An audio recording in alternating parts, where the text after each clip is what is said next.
Hello anime fan and welcome back to our channel. तो इस video में हम एक्सप्लेन करने जा रहे हैं लेज़ेरियस एनिमे के एपिसोड नंबर 2 को, जो कि होने वाला है बहुत ही ज्यादा कमाल का। तो वीडियो को एंड तक लाजमी देखना और लाइक भी जरूर कर देना। So let's get start. तो एपिसोड के स्टार्ट में हमें फिर से किसी बंदे की आवाज सुनाई देती है और वह अपना मेडिसिन के बारे में बता रहा होता है कि हापना एक ऐसी मेडिसिन है जिसे आज से 3 साल पहले इंसानों की सभी सफरिंग्स और उनके दर्द को खत्म करने के लिए बनाया गया था, और साथ ही हापना बहुत ही ज्यादा चीप और बहुत ही ज्यादा इफेक्टिव भी थी और इजिली हर जगह अवेलेबल भी थी, जिस वजह से पूरी दुनिया ही इसका यूज करने लगी। लेकिन कुछ लोगों के लिए हापना एक मेडिसिन से ज्यादा एक ड्रग बन चुकी थी, जिसे लोग अपने ड्रिंक्स वगैरह में मिलाकर पिया करते थे, और यहाँ तक के बच्चे भी इसे सोडा में मिलाकर पीते थे। ऑलमोस्ट हर एक इंसान ही हापना का यूज करने लगा था, क्योंकि उनके हर एक दर्द और तकलीफ को खत्म करने के लिए बनाई गई थी। लेकिन कोई भी ये नहीं जानता था कि इसका अंत कितना ज्यादा खतरनाक होने वाला है और इससे पूरी ह्यूमैनिटी ही खत्म होने वाली है। जिसके बाद ये जो शॉर्ट इंट्रो होता है वो यहीं पर खत्म हो जाता है, और इसके बाद हम दोबारा से एक्सेल को देखते हैं, जो कि अपने हाथ में लगे हुए ब्रेसलेट को हटाने की कोशिश कर रहा होता है।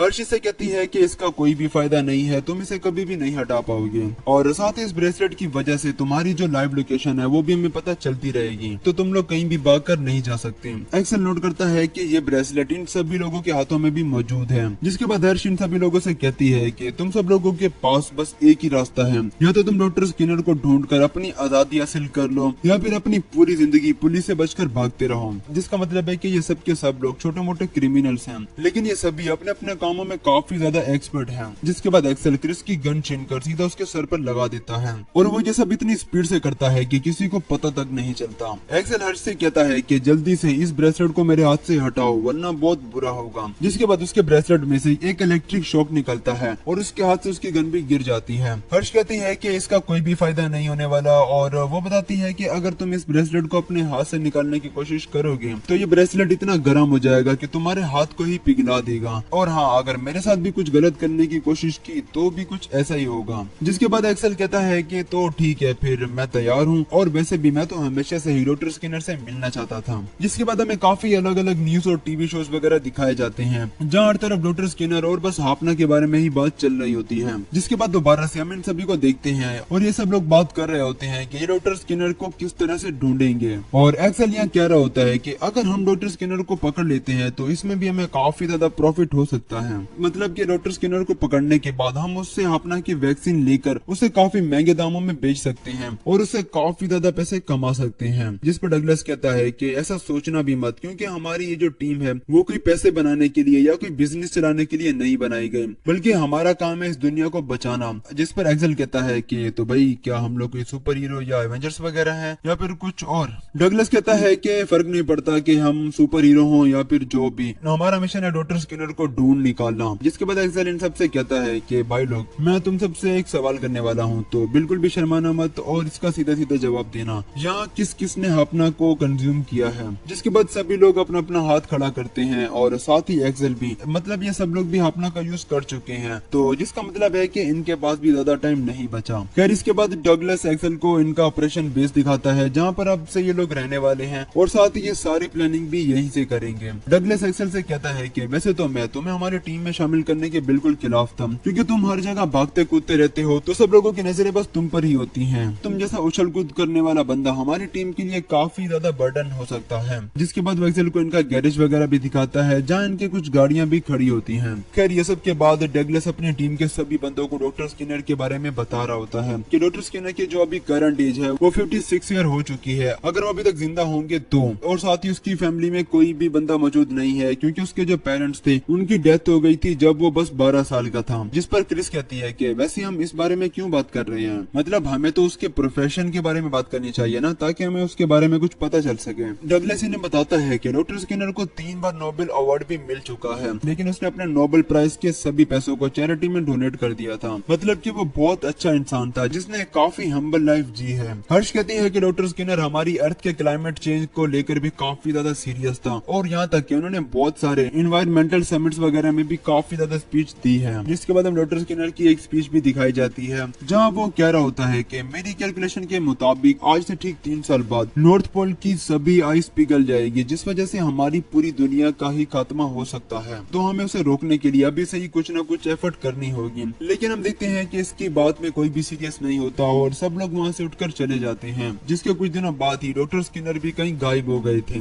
ये सब बातें सुनकर लीलैंड कहता है कि मुझे तो डॉक्टर स्किनर काफी अच्छा इंसान लग रहा है। क्रिस कहती है कि हो सकता है कि वो अच्छी अच्छी बातें करता हो, लेकिन क्या पता वो छुपकर कुछ इविल काम भी करता हो। डगलस लीलैंड से कहता है कि क्या तुम्हें कोई अपडेट मिली डॉक्टर स्किनर के बारे में, जिस पर वो कहता है कि वैसे कुछ खास तो पता नहीं चला मुझे, बस उनकी कुछ रिसेंट पिक्चर मिली है जहाँ वो ट्रेन में एक बूढ़ी औरत की हेल्प कर रहे थे और एक होमलेस बंदे को पैसे दे रहे थे। जिस पर डगलस कहता है कि भला इस जैसा अच्छा इंसान क्यों ही दुनिया को खत्म करने के बारे में सोचेगा। हर्ष को भी इस बारे में कुछ भी पता नहीं होता और वो कहती है कि अगर ऐसी बात है तो इसका मतलब है कि अभी तक कोई डॉक्टर स्किनर की लोकेशन का पता नहीं लगा पाया। जिसके बाद सभी लोग अपने अपने अंदाजे लगाना शुरू कर देते हैं कि शायद वो मर चुका होगा या फिर उसने अपने फेस की प्लास्टिक सर्जरी करवा ली होगी और ब्ला ब्ला ब्ला। लेकिन तभी एलेना इन सब से कहती है कि शायद उसने उसकी लोकेशन पता लगा ली है। जिसके बाद फौरन सभी लोग अपनी अपनी गाड़ी निकाल कर वहाँ से चले जाते हैं डॉक्टर स्किनर को ढूंढने के लिए। डगलस और लीलैंड एक गाड़ी में होते हैं और क्रिस और एक्सेल दूसरी गाड़ी में। असल में एलेना को यहाँ पर किसी ट्रेडिंग कंपनी के बारे में पता चला है जहाँ डॉक्टर स्किनर ने एक बार एक शेल्टर खरीदा था, तो हो सकता है कि वो आज भी उस शेल्टर के अंदर रह रहा हो और साथ ही डॉक्टर स्किनर की कुछ इन्फॉर्मेशन भी उस ट्रेडिंग कंपनी से मिल सकती है।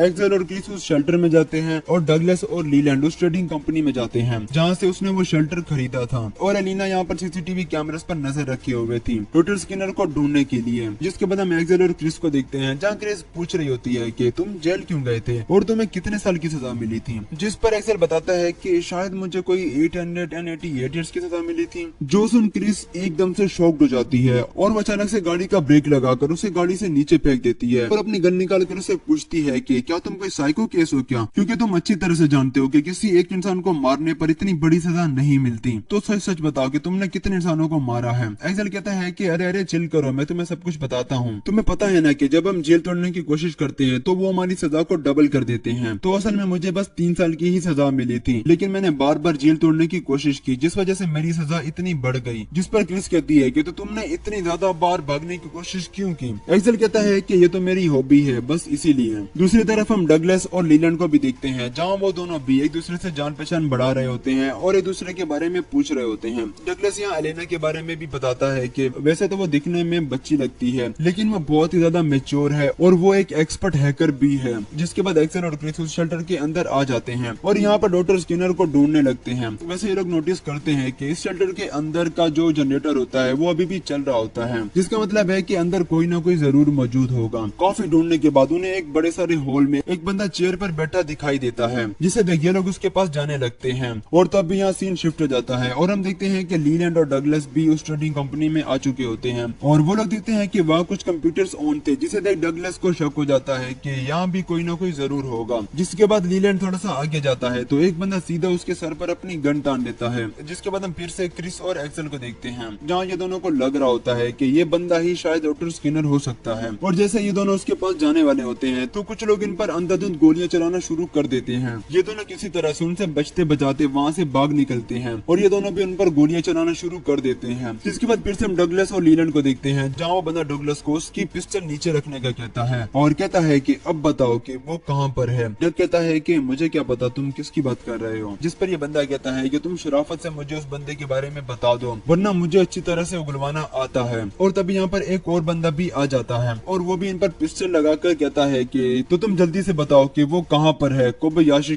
कहाँ है। जिसके बाद फिर से हम क्रिस और एक्सेल को देखते हैं जहाँ ये दोनों उन सभी लोगों से बच बचाकर भाग रहे होते हैं और भाई साहब एक्सेल तो काफी ज्यादा एंजॉय कर रहा होता है। जिसके बाद वो एक छत से लटक जाता है और नीचे छलांग लगाकर इन दोनों बंदों की बैंड बजा देता है। इसके बाद वो 2 और बंदों को भी पेल देता है और साथ ही हम देखते हैं कि यहाँ पर पुलिस की कुछ गाड़ियां भी आ चुकी होती हैं। और दूसरी तरफ हम देखते हैं कि ये जो 2 बंदे होती हैं ये दोनों यहाँ पर असल में किसी कोबायाशी नाम के बंदे को ढूंढने के लिए आए होते हैं, क्योंकि कोबायाशी ने इन दोनों बंदों से कुछ पैसों वगैरह का फ्रॉड किया था, तो ये लोग अपने पैसे निकलवाने के लिए यहाँ आए होते हैं। और दूसरी तरफ हम एक्सेल को देखते हैं जहाँ वो बच्चे कुछ बंदों को भी मार पीट कर सीधा उस चेयर वाले बंदे के पास आ जाता है और जैसे ही वो उस पर हाथ रखने वाला होता है तो तभी यहाँ पर पुलिस और FBI भी आ जाती है और इसे कहती है कि we are FBI drop your weapon. जिस पर एक्सेल कहता है कि we are Lazarus drop your weapons, लेकिन उन्होंने आज से पहले इस तरह का कोई भी नाम नहीं सुना होता तो वो एक दूसरे का मुंह देखने लग जाते हैं। खैर इसके बाद इस चेयर वाले बंदे को भी होश आ जाता है और वो इनके पैरों में गिर कर रोने और गिड़गिड़ाने लगता है और कहता है कि प्लीज मुझे माफ कर दो, मैं कहीं भी भागने वाला नहीं था और मैं तुम लोगों के पैसे जरूर वापस कर देता और मुझे माफ कर दो। और असल में ये बंदा ही कोबायाशी होता है जो कि उस ट्रेडिंग कंपनी का ओनर था और वो जो 2 बंदे लीलैंड और डग के साथ थे वो दोनों असल में इसी को ही ढूंढ रहे थे, क्योंकि इसने उन दोनों के पैसों में कुछ घपला किया था और उनके पैसे लेकर भाग गया था। जिसके बाद एक दिन इस बंदे को एक पंच मारता है और इसका ब्लड निकालकर इसे चेक करता है और ये बंदा सचमुच में डॉक्टर स्किनर नहीं होता। जिसके बाद हम डगलस और लीलैंड को भी देखते हैं, जहाँ इन दोनों बंदों को भी पता चल चुका होता है कि ये दोनों यहाँ किसी और को ढूंढने के लिए आए थे और इन दोनों का काबयाशी से कोई भी लेना देना नहीं है। और इसके बाद हम फिर से अलेना को देखते हैं, जो कि एक सीसीटीवी कैमरे में डॉक्टर स्किनर को ढूंढ लेती है, लेकिन अगले पल वो देखती है कि उसे बहुत सारे अलग अलग कैमरास में हर जगह डॉक्टर स्किनर दिखाई दे रहा होता है। इसका मतलब है कि वहाँ एक नहीं बल्कि बहुत सारे डॉक्टर स्किनर हैं और इन्हें नहीं पता कि उन सब में से असली डॉक्टर स्किनर कौन है। और यहाँ पर एपिसोड भी खत्म हो जाता है। तो आप लोग मुझे कमेंट में जरूर बताना कि आप लोगों को ये एपिसोड कैसा लगा और आखिर ये लोग डॉक्टर स्किनर को किस तरह से ढूंढेंगे।